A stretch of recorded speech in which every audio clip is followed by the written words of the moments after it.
శ్రీమాత్రే నమ. జై గురు దత్తాత్రేయ నమ. కుజగ్రహం మానవుల యొక్క జీవితాల్ని తారుమారు చేస్తూ, వివాహాల్ని విచ్ఛిన్నం చేస్తూ,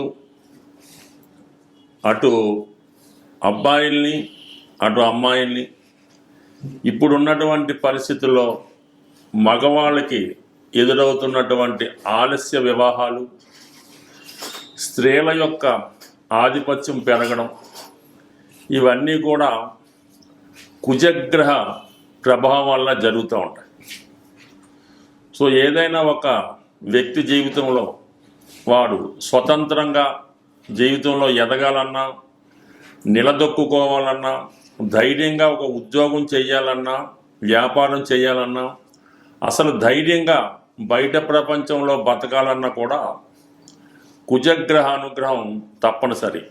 అటు ధైర్యానికి కారకుడు, కాన్ఫిడెన్స్కి కారకుడు, విజయానికి కారకుడు అవుతూ ఉంటాడు. అలాగే వ్యక్తి యొక్క సంపాదనకి కూడా కుజుడే కారణమవుతుంటాడు. ఇప్పుడు ముఖ్యంగా ఆర్థిక విషయాల్లో ప్రముఖంగా ఉన్నటువంటి రియల్ ఎస్టేట్ రంగాన్ని పరిపాలిస్తుంది కూడా కుజగ్రహమే. ఎవరి జాతకంలో అయితే కుజగ్రహ అనుగ్రహం ఉంటుందో, కుజుడు బలంగా ఉంటాడో, వారు ఈ భూమి సంబంధించిన వ్యాపారాలలో చాలా కోట్లాది రూపాయలు సంపాదించడం జరుగుతూ ఉంటుంది.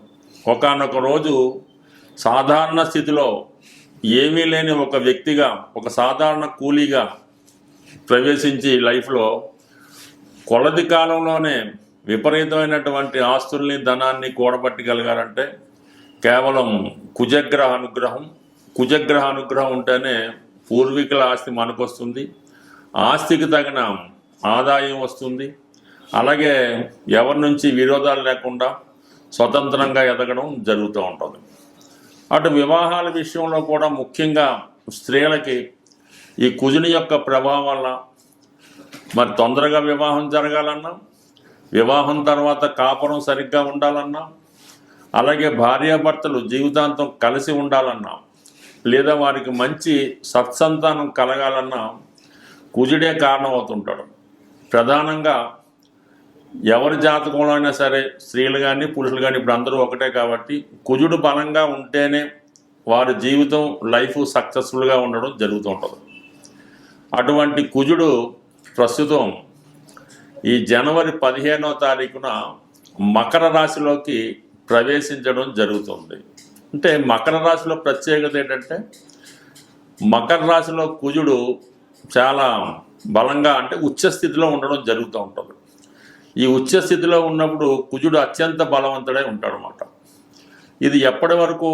ఫిబ్రవరి 23వ తారీఖు వరకు అదే రాశిలో సంచారం జరుగుతూ ఉంటుంది. సుమారుగా 48-49 రోజులు, అటు ఇటుగా 50 రోజుల సంచారంలో కుజుడు ఈ స్వక్షేత్రంలోకి వచ్చిన, ఉచ్చక్షేత్రంలోకి వచ్చిన ఈ పంచమహాపురుష యోగాల్లో రుచిక మహాపురుష యోగం అనే ఒక యోగాన్ని యాక్టివేట్ అవుతుంది.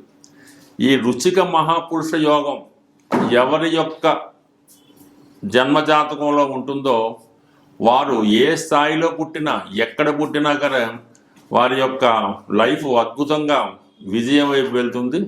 అటు రాజకీయాల్లో రాణించాలన్నా, పోలీస్ డిపార్ట్మెంట్లో రావాలన్నా, యూనిఫారం వేసుకున్నటువంటి ఏ ఉద్యోగం చేయాలన్నా, చివరికి ఒక క్రమశిక్షణతో మెలగాలన్నా కుజుడు యొక్క బలం జాతకంలో తప్పనిసరిగా ఉండవలసింది. అటువంటి కుజుడు ఉచ్చస్థానంలోకి రావడం వల్ల ఎవరైనా సరే ఈ జనవరి 15 నుంచి ఫిబ్రవరి 23వ తారీఖు మధ్యలో ఎవరైనా ఇప్పుడు ఈ సంవత్సరం 2026 సంవత్సరంలో ఈ సమయంలో జన్మించినట్టుంటే వారి జాతకంలో కుజుడు చాలా బలంగా ఉంటాడు. ఈ సమయంలో జన్మించినటువంటి సంతానం వల్ల వాళ్ళ తల్లిదండ్రులు కూడా అభివృద్ధిలోకి రావడం జరుగుతూ ఉంటుంది. ఈ పిల్లవాడు కూడా చాలా మంచి నాయకత్వ లక్షణాలతో తొందరగానే సంపాదించి తల్లిదండ్రుల యొక్క యోగక్షేమాలు చూసుకోవడానికి కూడా ఎక్కువ బలమైన అవకాశం ఉంటుంది. అయితే అందరూ అనుకున్నట్టు ఈ కుజదోషం వల్ల స్త్రీల జాతకంలో ఇబ్బందులు వస్తాయని, పురుషుల జాతకంలో ఇబ్బందులు వస్తాయని అనుకుంటారు. అది కొంతవరకు వాస్తవే, కానీ అది వ్యక్తి యొక్క ప్రవర్తన ద్వారా, అతని క్రమశిక్షణ ద్వారా, అతని నడవడిక ద్వారా కుజుడిని వాళ్ళకి అనుకూలంగా మార్చుకునే అవకాశం ఉంది. ఏ గ్రహాన్నైనా కూడా పరిహారం ద్వారానో వ్యక్తిగతంగానో మార్చుకోవచ్చు. కుజుడు మరీ సులభంగా ప్రసన్నుడు అవ్వడం జరుగుతూ ఉంటుంది. మీరు చేయవలసిందల్లా కుజుడికి అనుకూలంగా శారీరక శ్రమ, వ్యాయామం, అలాగే క్రమశిక్షణ, దుర్వ్యసనాలకి దూరంగా ఉండడం వల్ల కుజుడు ఏ స్థానంలో ఉన్నా మీకు పాజిటివ్గా మారి కుజుని యొక్క ఫలితాలు ఇవ్వడానికి సిద్ధంగా ఉండడం జరుగుతుంది. నవగ్రహాలలో అతి శీఘ్రంగా మీకు ఫలితాన్ని ఇచ్చే గ్రహం కుజగ్రహం. అటువంటి కుజగ్రహం అనుగ్రహం కోసం మరి ఏ రాశుల వారికి ఏ విధంగా ఉంటుందన్నది ఈ వీడియోలో క్షుణ్ణంగా వివరంగా తెలుసుకుందాం. అలాగే కుజుని యొక్క పరిహారాలు కూడా ఈ వీడియో చివరిలో తెలుసుకొని అందరూ విజయం సాధిస్తారని ఆశిస్తూ స్వస్తి. తులారాశి వారికి చతుర్థ స్థానంలో ఏర్పడినటువంటి రుచిక మహాపురుష యోగం అంటే మరి ఈ తులారాశి వారికి కుజుడు చతుర్థ స్థానంలో ప్రవేశించడం, తన ఉచ్చస్థితి అవడం వల్ల ఈ రాశికి అక్కడ 4వ స్థానంలో ఏర్పడినటువంటి రుచిక మహాపురుష యోగ ప్రభావం వల్ల జాతకుడికి ఏంటంటే చతుర్థ భావ ఫలితాలు అంటే గృహం, విద్య, అలాగే సుఖ సంతోషాలు, వివాహపరంగా ఉన్నటువంటి సమస్యలు ఇవన్నీ కూడా ఈ కుజుడు అక్కడ ఉచ్చస్థితి అవడం వల్ల ఏంటంటే మీకు ఈ స్థిరాస్తి సంబంధించిన వ్యవహారాలు చాలా వరకు కలిసి వచ్చే అవకాశం ఉంటుంది. అంటే ఈ సమయంలో మీరు ఏదైనా ఒక స్థిరాస్తి కొనాలనే మీ ఆలోచన చాలా వరకు నెరవేరుతూ ఉంటుంది అన్నమాట. అంటే ఇక్కడ 2వ స్థానాధిపతిగా 4వ స్థానంలో ఉన్నప్పుడు కుటుంబ అవసరాలకు మరి ఏదన్నా ఒక స్థిరాస్తి భూమి సంబంధించింది కానీ గృహం కానీ కొనే అవకాశం ఉంది. ఎస్పెషల్లీ ఈ తులారాశిలో ఉన్నటువంటి స్త్రీలకు ఏమవుద్దంటే వారి యొక్క భర్త గారికి మంచి హోదా రావడం జరుగుతూ ఉంటుంది. అంటే ఉద్యోగపరంగా కొంత అభివృద్ధి, కొన్ని కొత్త అవకాశాలు వారికి రావడం జరుగుతూ ఉంటుంది. ఆల్రెడీ చతుర్థ స్థానంలో ఉన్నటువంటి కుజుడు అటు 7వ స్థానాన్ని అలాగే 10వ స్థానాన్ని కూడా వీక్షిస్తూ ఉంటాడు. సో ఇందువల్ల ఏంటంటే ఈ ప్రధానమైనటువంటి 3 కేంద్రాలని కూడా ఈ కుజుడు ఈ చూడటం వల్ల అయితేనే ఉండడం వల్ల అయితేనే ఈ ఉద్యోగానికి సంబంధించిన విషయాల్లో ఏవైనా చిన్న చిన్న సమస్యలు ఉంటే అవి కంప్లీట్గా మీకు పరిష్కారం అవడం జరుగుతూ ఉంటుంది. గతంలో ఏదైనా ఒక ప్రయత్నం చేసి విడిచిపెట్టి ఉంటే తిరిగి ఆ ప్రయత్నం చేయడం వల్ల అంటే ఉద్యోగానికి సంబంధించిన దాంట్లో చాలా వరకు అనుకూలత ఏర్పడుతూ ఉంటుంది. ఇది ఎస్పెషల్లీ తులారాశిలో ఎక్కువ మంది సెలబ్రిటీ అంటే ఎక్కువ సినిమా రంగం, మీడియా, టీవీ రంగాల్లో ఉన్న వాళ్ళకి చాలా వరకు మీరు సక్సెస్ అన్నది చూడటం జరుగుతూ ఉంటుంది. అంటే మీలో అంతర్గతంగా దాగి ఉన్నటువంటి టాలెంటు బయటికి రావడం జరుగుతూ ఉంటుంది. అంటే 2వ స్థానాధిపతిగా ఈ డైలాగులు చెప్పడంలో కానీ, అలాగే మీకు 7వ స్థానాధిపతిగా దశమ భావంగా వృత్తిలో మీ నైపుణ్యాన్ని పెంచడం జరుగుతూ ఉంటుంది. సో అలాగే ఇది మంచి ప్రావీణ్యం కలిగినటువంటి డైరెక్టర్లు, నిర్మాతల దృష్టిలో మీరు పడడం వల్ల మిమ్మల్ని మరింత ఎలివేట్ చేసి మీతో పాటు వారితో పాటు మీరు విజయం పొందడం అవకాశం ఉంటుంది. ఏదైనా ఒక వృత్తిపరంగా మీ యొక్క టాలెంట్కి తగిన గుర్తింపు, అంతకు మించిన ఆదాయం, అంతకు మించిన పాపులారిటీ ఈ సమయంలో రావడం జరుగుతూ ఉంటుంది. సో ఎస్పెషల్లీ ప్రభుత్వ సంబంధించిన ఉద్యోగాలు ప్రయత్నం చేస్తున్న వారికి కానీ, ప్రభుత్వంలో ఏదైనా పదవి కొరకు ఆశిస్తున్న వారికి ఒక నామినేటెడ్ పోస్టో, ఒక రాజకీయంగా ఒక పదవిలో ప్రవేశించాలనుకోవడం ప్రయత్నంలో అది కూడా నెరవేరడానికి అవకాశం ఉంది. ఎందుకంటే మీకు లాభాధిపతి రవి కూడా కుజుడితో కలిసి చతుర్థ స్థానంలో సంచరించడం జరుగుతుంది. అయితే మన జనవరి 15 నుంచి మళ్ళీ ఫిబ్రవరి 14-15 వరకు అక్కడ సంచరించడం జరుగుతూ ఉంటుంది. ఇది ఒక విధంగా ఏంటంటే ఈ ప్రయత్నం 100% మీకు ఈ 2 అగ్నితత్వ గ్రహాలు చతుర్థ భావ సంచారం వల్ల మీలో ఉన్నటువంటి టాలెంట్ పెరుగుతుంది, వృత్తిపరంగా హోదా లభిస్తుంది, అయితే వివాహపరంగా ఉన్నటువంటి చాలా సమస్యలకి ఇది పరిష్కారం దొరుకుతూ ఉంటుంది అన్నమాట. గతంలో మీకు ఈ బంధువుల నుంచి రావాల్సినవి కానీ అత్తవారి తరపు నుంచి రావాల్సినవి కానీ ఈ సమయంలో మీ కానుకల రూపంలోనో బహుమతుల రూపంలోనో రావడం జరుగుతూ ఉంటుంది. అంటే ఇక్కడ చతుర్థంలో ఉన్నటువంటి కుజుడు ఇక్కడ మీ లాభస్థానాన్ని కూడా చూస్తాడు. అష్టమ దృష్టితో 11వ స్థానాన్ని వీక్షిస్తూ ఉంటాడు.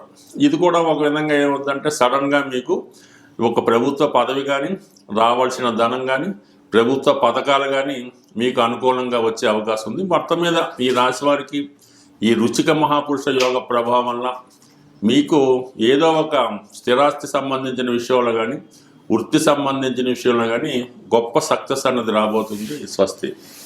కుజగ్రహ అనుగ్రహం పొందాలంటే చాలా సులువుగా తొందరగా పొందాలంటే ఆంజనేయ స్వామి యొక్క ఆరాధన. ప్రతి మంగళవారం ఆంజనేయ స్వామి వారిని దర్శించుకొని ఒక 5 ప్రదక్షిణలతో స్వామిని పూజించడం వల్ల, ప్రతిరోజు హనుమాన్ చాలీసా పారాయణ వల్ల మీకు రొటీన్గా ఉన్నటువంటి సమస్యలకి పరిష్కారం దొరుకుతూ ఉంటుంది. ఏదైనా ఎక్కువ పెద్ద సమస్య ఉన్నప్పుడు మీరు వివాహానికి సంబంధించిన సమస్య, పెళ్ళి అవడం లేదు, భార్యాభర్తల మధ్య విభేదాలు, అన్నదమ్ములతో గొడవలు ఇలాంటివి ఉన్నప్పుడు కంప్లీట్గా ఒక మంచి రోజు చూసి మీ యొక్క సాధన తార వచ్చిన రోజు స్వామివారి ఆలయంలో సింధూరంతో అభిషేకం చేయించడం, అదే రోజు తమలపాకులతో అర్చన చేయించి ఇలాగా ప్రతి మంగళవారం ఒక 8 వారాలు అనుకొని, అయితే ఈ 8 వారాలు కూడా మీరు బ్రహ్మచర్యాన్ని పాటించవలసి ఉంటుంది. బ్రహ్మచర్యం అంటే స్వామికి ఇష్టం కాబట్టి బ్రహ్మచర్యాన్ని పాటించాలి. ఎవరో ఒకరికి మీరు కొద్దిగా హెల్ప్ చేస్తున్నట్టు ఉండాలన్నమాట. వారి యొక్క సేవకుడుగా ఉండవలసి ఉంటుంది. తండ్రి గారికో తల్లి గారికో అన్నదమ్ములకో కొద్ది సేవకుడుగా వారికి కావాల్సిన పనులు చేసి పెడతా ఉంటే ఆటోమేటిక్గా మీకు స్వామి అనుగ్రహంతో కొన్ని జటిలమైనటువంటి కుటుంబ సమస్యలకి పరిష్కారం అనేది దొరుకుతూ ఉంటుంది. అయితే సంతాన దోషం ఉన్న వాళ్ళకి ఏంటంటే సుబ్రహ్మణ్య స్వామి వల్ల, అది కూడా కుజుడి యొక్క అంశ కాబట్టి, అంటే సుబ్రహ్మణ్య స్వామి అంశగా కుజుడు. ఈ సుబ్రహ్మణ్య స్వామిని మంగళవారం రోజు మరి పిల్లల యొక్క సమస్యలు, పిల్లలకి అడగడం లేదు, పిల్లలకి అనారోగ్య సమస్యలు, ప్రెగ్నెన్సీ పోతం జరుగుతుంది, గర్భం నిలబట్టలేదు, ఇటువంటి సమస్యలకి మంగళవారం రోజు సుబ్రహ్మణ్య స్వామి వారికి అభిషేకం చేయవలసి ఉంటుంది. అంటే మామూలుగా తేనె, ఆవు పాలు, బెల్లం పానకం, అలాగే నైవేద్యంగా చలిమిడి పెట్టడం, ఇవి మీ యొక్క సాంప్రదాయాన్ని బట్టి ఈ సుబ్రహ్మణ్య స్వామికి అయితే మాత్రం 18 మంగళవారాలు చేయవలసి ఉంటుంది. ఈ 18 మంగళవారాలు మీరు నియమనిష్టలతో చేయడం వల్ల, అంటే పిల్లల కోసం అయితే భార్యాభర్తలు ఇద్దరూ కూడా చేయడం మంచిది. అందువల్ల ఏంటంటే తొందరగా మీకు ఫలితం అన్నది రావడం జరుగుతూ ఉంటుంది. ఇక దీనికన్నా చాలా గొప్పది, కొంతగా ధైర్యం ఉన్న వాళ్ళు చేసే పరిహారం ఏంటంటే, ఎవరికైనా అత్యవసర పరిస్థితుల్లో ఇబ్బందుల్లో ఉన్న వాళ్ళకి రక్తదానం అన్నది చేయవలసి ఉంటుంది. ఈ బ్లడ్ డొనేషన్ చేయడం వల్ల చాలా వరకు మీకు ఈ కుజుడు అనుకూలించడం జరుగుతూ ఉంటుంది. కుజుడు వల్ల ఏదన్నా ఉద్యోగం రావాలన్నా, రుణాలు తీరాలన్నా, ఎటువంటి గొప్ప సమస్య అయినా సరే ఈ రక్తదానం వల్ల మీకు క్యూర్ అవ్వడం జరుగుతూ ఉంటుంది.